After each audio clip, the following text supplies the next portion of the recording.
తెలంగాణ రాష్ట్రంలో కొత్త ప్రాంతీయ పార్టీ ఆవిర్భవించబోతోంది.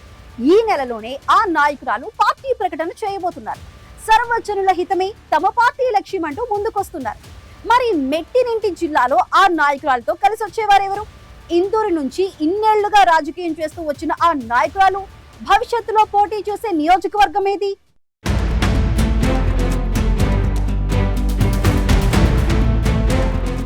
కల్వకుంట్ల కవిత పరిచయం అక్కర్లేని నాయకురాలు. బీఆర్ఎస్ లో కీలక నేతగా ఎదిగి 2014 పార్లమెంట్ ఎన్నికల్లో నిజామాబాద్ ఎంపీగా గెలిచి తనకంటూ ఓ ప్రత్యేక గుర్తింపు తెచ్చుకున్నారు. ఆ తర్వాత జరిగిన పార్లమెంట్ ఎన్నికల్లో ప్రస్తుత నిజామాబాద్ ఎంపీ అరవింద్ పై ఓటమి పాలవుతూ వచ్చారు. తర్వాత స్థానిక సంస్థల ఎన్నికల్లో ఎమ్మెల్సీగా గెలిచారు. కుటుంబంలో తగాదాలో లిక్కర్ స్కామ్ ఆరోపణలు, ఇలా అనేక పరిణామాల తర్వాత కవిత బీఆర్ఎస్ పార్టీకి గుడ్ బై చెప్పారు. కొత్త పార్టీకి శ్రీకారం చుట్టారు. ఉద్యమ సమయంలో తెలంగాణ జాగృతి సంస్థను ఏర్పాటు చేసిన కవిత ప్రస్తుతం ఆ వేదిక మీద నుంచి పాలిటిక్స్ నడిపిస్తున్నారు.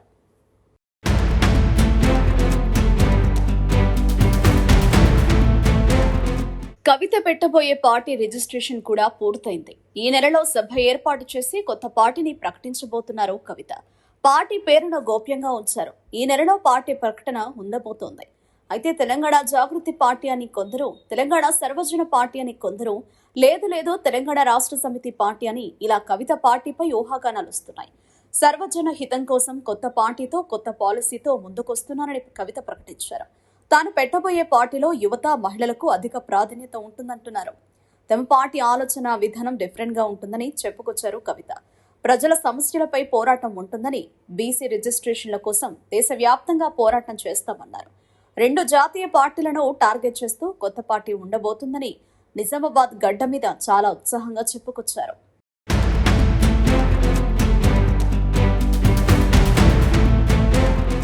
పార్టీ పేరు, పార్టీ విధి విధానాలను, జెండా, ఎజెండా అంతా ఈ నెలలోనే ప్రకటించబోతున్నారు కవిత. రాష్ట్ర వ్యాప్తంగా ఉన్న జాగృతి నాయకులు, యువత, మహిళల సంక్షేమంలోనే పార్టీ ప్రకటన ఉండబోతుందని చెప్పారు. రాష్ట్రంలో కొత్త ప్రాంతీయ పార్టీ అవసరం ఎంతో ఉందంటున్నారు కవిత. తాను పెట్టబోయే పార్టీ కోసం చాలా మంది ఆసక్తిగా ఎదురుచూస్తున్నారని, రాష్ట్రంలో ప్రత్యామ్నాయ రాజకీయాన్ని కోరుకుంటున్నారని కవిత అంటున్నారు.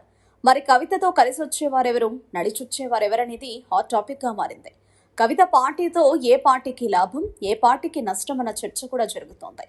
కవిత పార్టీలోకి ఎంతమంది వస్తారని లెక్కలేసుకుంటున్నారు. నిజామాబాద్ జిల్లాలో కవిత బీఆర్ఎస్ లో ఉన్న సమయంలో ఆమె వెంట భారీ సంఖ్యలో క్యాడర్ ఉండేది. బీఆర్ఎస్ పార్టీ నుంచి కవిత బయటకొచ్చాక ఆ పార్టీ నుంచి కవిత వెంట వచ్చిన వారి సంఖ్య తక్కువే. నిజామాబాద్ జిల్లా బీఆర్ఎస్ లో ఉన్న ప్రధానమైన నేతలెవరూ కవిత వెంట కనిపించలేదంటున్నారు. వెంట వచ్చేవారిని కాదనమంటూనే యువ రక్తానికి, మహిళలకు పార్టీలో అధిక ప్రాధాన్యం ఉంటుందంటున్నారట కవిత.